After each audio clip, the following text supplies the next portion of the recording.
Je suis la deuxième épouse de Hans, un homme qui a 16 ans de plus que moi et qui m'a toujours défendue, ainsi que notre vie commune. Il avait une carrière solide dans une entreprise rentable de Munich qui nous permettait de vivre confortablement. Mais ce qui semblait être un avenir stable et sûr a commencé à s'effondrer l'année dernière, et notre vie a changé radicalement lorsque les ventes de son entreprise ont commencé à diminuer. Nous pensions qu'il ne s'agissait que d'une phase temporaire. Nous avons procédé à des coupes et à des ajustements, mais la situation ne s'est pas améliorée. Au contraire, les ventes ont continué à baisser et, au fil du temps, nous étions à peine capables de payer nos factures de base, y compris l'épicerie. La situation était critique et l'homme qui m'avait toujours soutenu était en train de s'effondrer émotionnellement sous mes yeux. Pendant cette période sombre, j'ai décidé d'apporter à Hans tout le soutien émotionnel dont j'étais capable. J'ai changé ma routine, j'ai renoncé au luxe qui faisait partie de mon quotidien et, surtout, j'ai essayé d'entretenir les braises de notre relation. Chaque soir, j'attendais Hans, espérant lui remonter le moral avec de la tendresse et de la proximité. Les premiers mois, nos moments d'intimité étaient une sorte d'échappatoire, un espace où nous pouvions nous déconnecter de la cruelle réalité et simplement nous reconnecter. Mais au fur et à mesure que le temps passait et que les pressions financières augmentaient, j'ai vu Hans s'enfoncer de plus en plus dans un cycle de dépression et de frustration.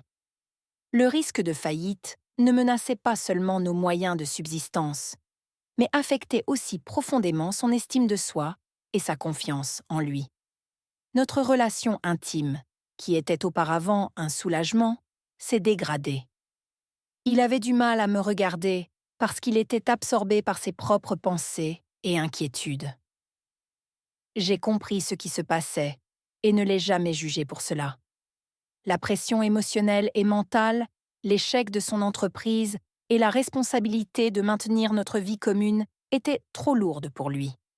Pour maintenir mon propre équilibre mental et émotionnel, j'ai trouvé des moyens de faire face à la solitude et au manque de contact physique. Je me sentais seule, mais en même temps, j'étais déterminée à rester à ses côtés, parce que j'étais convaincue que d'une manière ou d'une autre, nous nous en sortirions. Le coup de grâce a été porté un jour particulièrement difficile, lorsqu'il est rentré à la maison, le regard vide, et a annoncé sans ménagement : « C'est fini, nous devons déposer le bilan. » Cela m'a frappé comme un éclair, même si nous avions envisagé cette possibilité. Je l'ai regardé et j'ai essayé de trouver une issue, une solution que nous n'avions pas encore vue. J'ai laissé entendre qu'il y avait encore une lueur d'espoir. J'ai fait remarquer que les banques étaient de plus en plus réticentes à continuer à financer notre entreprise parce qu'elles craignaient qu'au rythme où allaient les choses, nous ne soyons pas en mesure de rembourser nos dettes. À vrai dire, je n'avais aucune idée de l'origine d'une telle somme d'argent. Hans m'écoutait en silence. C'est alors que j'ai eu une idée. L'ami de mon mari, un investisseur prospère de Hambourg, connu pour sa franchise, voire son impolitesse, mais extrêmement riche. Le problème ? Je ne pouvais pas le supporter. Malgré son apparence irrésistible, il semblait être la seule solution possible face à la situation critique. Et si tu parlais à Alex ? Il peut peut-être t'aider. Après tout, tu es le parrain de son fils Max ? Suggérai-je en essayant de ne pas paraître désespéré. Embarrassant ? C'est gênant pour moi. Mais je pense que je peux essayer, dit-il après un moment de réflexion. Puis il me surprend avec une idée. Pourquoi ne pas l'inviter à un barbecue avec le bébé ? Ce serait plus détendu et nous aurions l'occasion de parler de manière plus naturelle. Faisons-le ce week-end. J'ai accepté, excité à l'idée de résoudre le problème. Le baiser qu'il m'a donné a scellé le plan et, pendant un bref instant, la tension a disparu. Si tout se passait bien, nous allions reprendre notre vie en main, et peut-être même nos nuits avec mon mari. Le jour du barbecue, j'étais prête. J'ai choisi un maillot de bain provoquant et une robe courte, sachant qu'Alex, un coureur de jupons avoué, ne manquerait pas ça. Divorcé depuis des années, il a toujours été du genre à tomber facilement sous le charme d'une femme bien habillée. Lorsque mon mari est arrivé avec Alex et le petit Max, tout était parfait. Je me suis précipitée vers la porte pour les accueillir. Max, mon chéri, comme tu m'as manqué, ai-je dit en souriant, en embrassant le petit garçon sur le front. Alex est entré juste derrière lui et, comme à son habitude, a commenté sans hésiter « Et mes yeux en valaient vraiment la peine aujourd'hui », a-t-il dit en me serrant fort dans ses bras et en m'embrassant dangereusement près de mes lèvres. Même si j'étais mal à l'aise, je savais qu'il s'agissait d'un moment clé.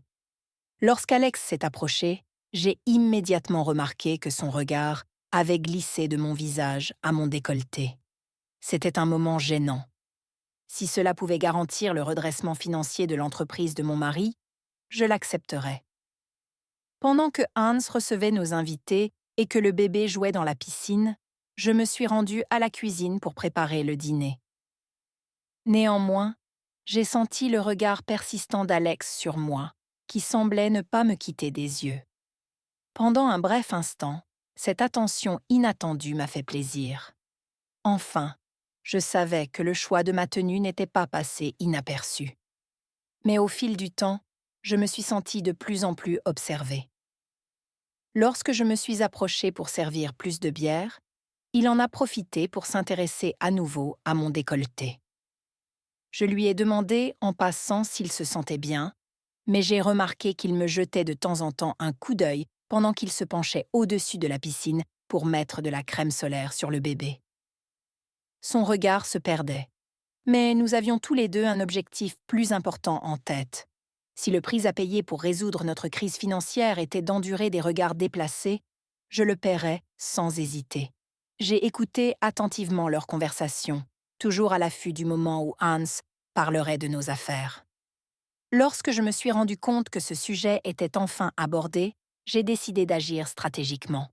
Je me suis approchée de la piscine, je me suis allongée à côté et j'ai commencé à appliquer de la crème solaire, tout en sachant qu'Alex surveillait mes moindres faits et gestes.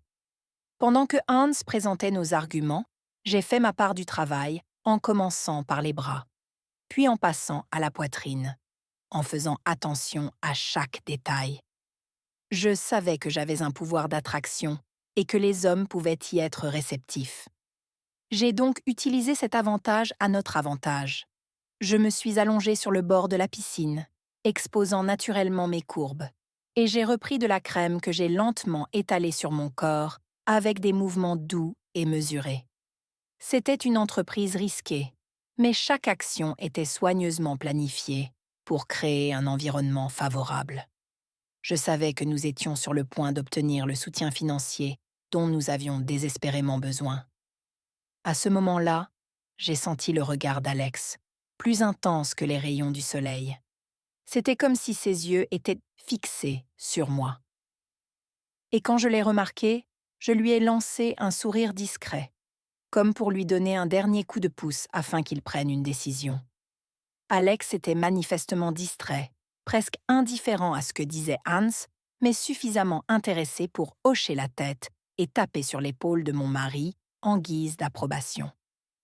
Cela a immédiatement déclenché en moi un sentiment de soulagement et d'excitation, comme si nous étions sur le point de résoudre le problème. Mais je savais que ce n'était que le début. Alors que l'après-midi touchait à sa fin et que les invités commençaient à se rassembler, j'ai remarqué quelque chose d'important au moment de prendre congé. Alex m'a regardé et m'a dit d'un ton sérieux « Je vais y réfléchir et je te le dirai demain ». Ces paroles m'ont donné de l'espoir. Dès que Hans a fermé la porte derrière eux, il s'est assis dans le salon et était très pensif. Je me suis assise à côté de lui et j'ai senti la tension dans l'air. Il y avait un silence oppressant, comme s'il pesait soigneusement ses prochains mots. Finalement, Hans a pris la parole. « Écoute, tout d'abord, je dois te dire que c'est à moi qu'incombe la responsabilité de résoudre notre situation financière.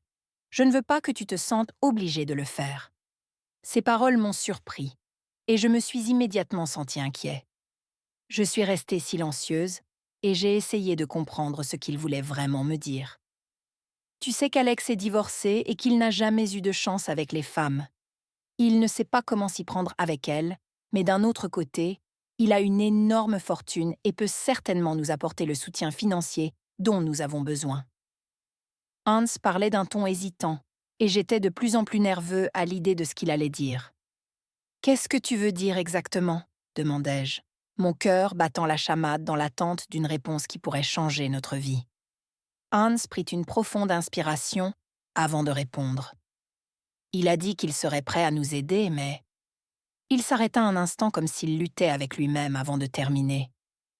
Seulement si nous donnons quelque chose en retour.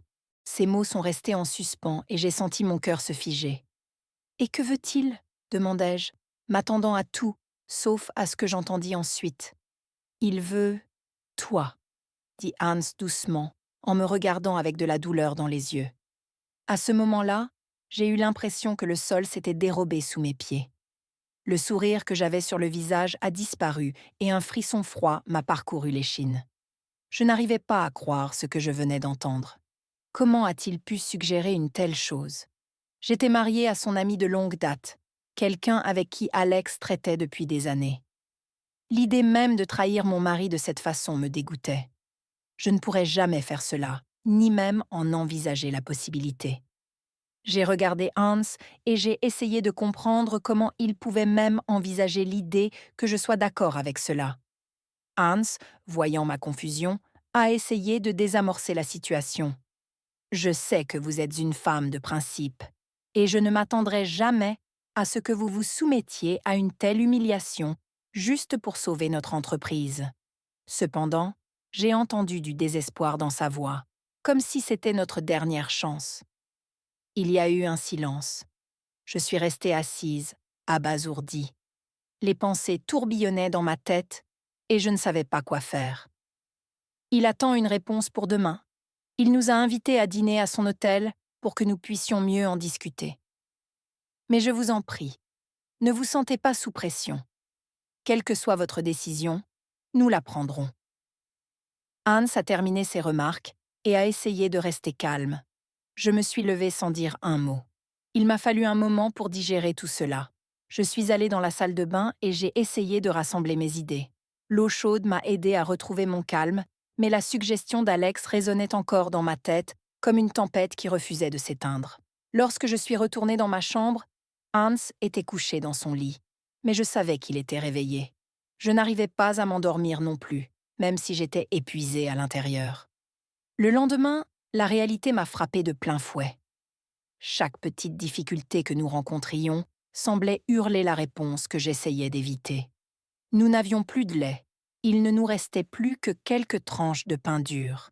Et j'ai dû improviser avec le dernier œuf du réfrigérateur pour que Hans puisse rentrer chez lui, rassasié. Le café sans sucre reflétait les privations qui faisaient désormais partie de notre quotidien. À chaque instant, je ressentais de plus en plus le poids de la décision imminente. Il n'y avait pas d'échappatoire. La décision que je devais prendre me paraissait insupportable, mais je savais que je devais la prendre pour notre bien, à tous les deux.